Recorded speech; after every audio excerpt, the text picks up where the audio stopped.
Assalamualaikum, welcome back to my literary lens. We have discussed Anglo-Saxon in our last video, and in this video we will elaborate Anglo-Norman period means Middle English literature with timeline 1066 to 1500. मैं आपको last video में explain कर चुकी हूँ कि किस तरह Anglo sections का इरा ख़त्म हुआ और नॉर्मन का शुरू हुआ। एक दफ़ा मैं आपको दोबारा बताती जाऊँगी। उस टाइम एंग्लो सेक्सन्स का किंग था हैरोल्ड गॉडविंसन और फ्रांस का किंग था William first, the king William first. तो किंग विलियम ने अपने 7000 सोल्जर्स और 700 नॉर्मन शिप्स के साथ इंग्लैंड पर अटैक किया और इन दोनों के दरमियान की जंग को हम बोलते हैं बैटल ऑफ हेस्टिंग्स। तो उस टाइम नॉर्मन्स ने सेक्सन्स को ख़त्म कर दिया और इस तरह एंग्लो सेक्सन्स का इरा ख़त्म होता है और स्टार्ट होता है नॉर्मन इरा। और इसी के साथ साथ किंग विलियम बन गया विलियम द कन्क्विरर। देखते हैं कि नॉर्मन लोग कैसे थे कि उन्होंने आके सेक्सन्स को भी हरा दिया। देखा जाए तो नॉर्मन पीपल बहुत पावरफुल थे, एक्स्ट्रा ऑर्डिनरी एबिलिटीज़ के मालिक थे और उन्होंने इंग्लैंड से पहले यूरोप के और भी बहुत सारे इलाके फ़तह कर चुके थे। और नॉर्मन ही वो लोग थे जो ओल्ड इंग्लिश इरा के डाउनफॉल की एक मेन रीज़न बने थे।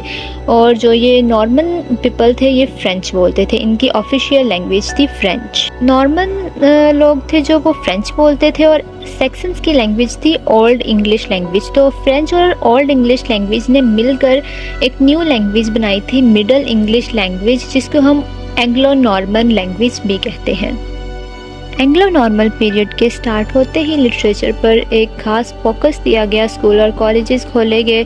स्पेसिफिकली इंग्लैंड में ऑक्सफोर्ड और कैम्ब्रिज यूनिवर्सिटीज़ की बुनियाद रखी गई। लैटिन एंड ग्रीक लैंग्वेजेस को मिडल इंग्लिश लैंग्वेज में ट्रांसलेट किया गया। इसी तरह बहुत ज़्यादा अचीवमेंट्स थी इनकी स्टडीज़ में, इनके लिटरेचर में, इनके इरा में, जो इन्होंने सेक्सन पीरियड को पूरी तरह ख़त्म कर दिया था। और देखा जाए तो पोइट्री और प्रोज तो सेक्सन पीरियड में ऑलरेडी स्टार्ट हो चुके थे। तो इस इरा में प्लेज एंड ड्रामास का आगाज़ किया गया और इन प्लेज और ड्रामास के जो थीम्स होते थे वो थे सेंटिमेंटल रोमांटिक लिटरेचर, मोरालिटी पे प्रेज लिखे जाते थे, मायरेकल प्लेज लिखे जाते थे और इनके वर्क में सोशलिज्म, इंडिविजुअलिज्म, पॉलिटिक्स पे ध्यान दिया जाता था। सिटायर और ह्यूमर का एक खास कॉम्बो पाया जाता था और इनके थीम्स में थे गुड वर्सेस बैड पर स्पेसिफिकली प्लेज और ड्रामास लिखे जाते थे। एंग्लो नॉर्मन पीरियड के इम्पोर्टेंट वर्क्स के बारे में बात की जाए तो सबसे पहले आता है Brut. Anglo Norman period start ही हुआ था अपने पहले वर्क ब्रूट से, जो कि लायमन ने लिखा था 1200 सेंचुरी में।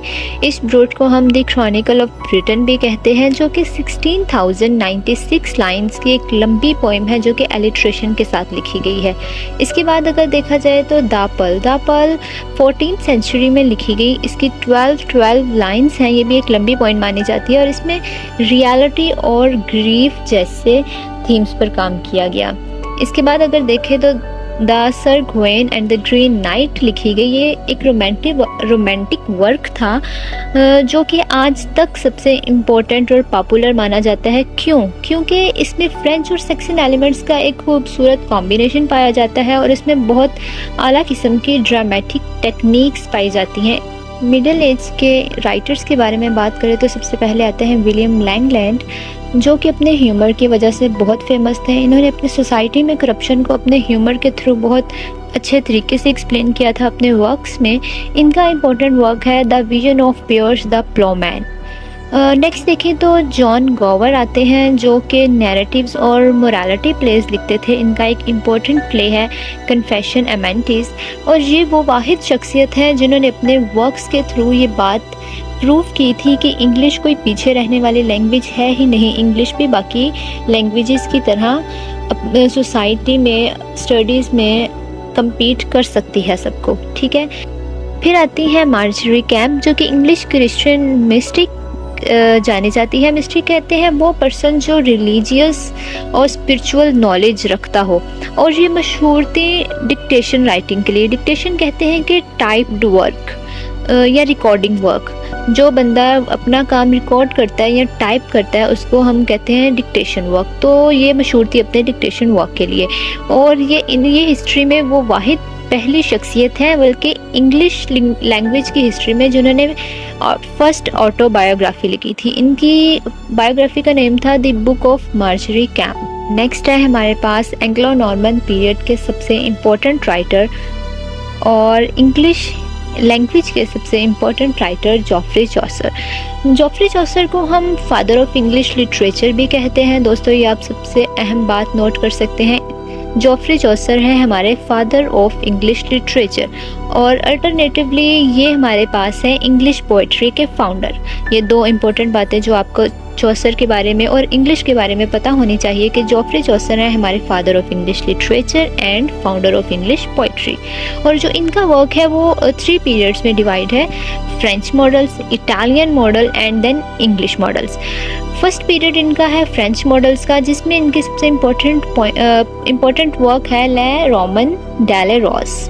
ठीक है। सेकंड इनका पीरियड आता है इटालियन मॉडल्स में, जिनमें इनका इम्पोर्टेंट वर्क है डेंटे डिवाइन कॉमेडी।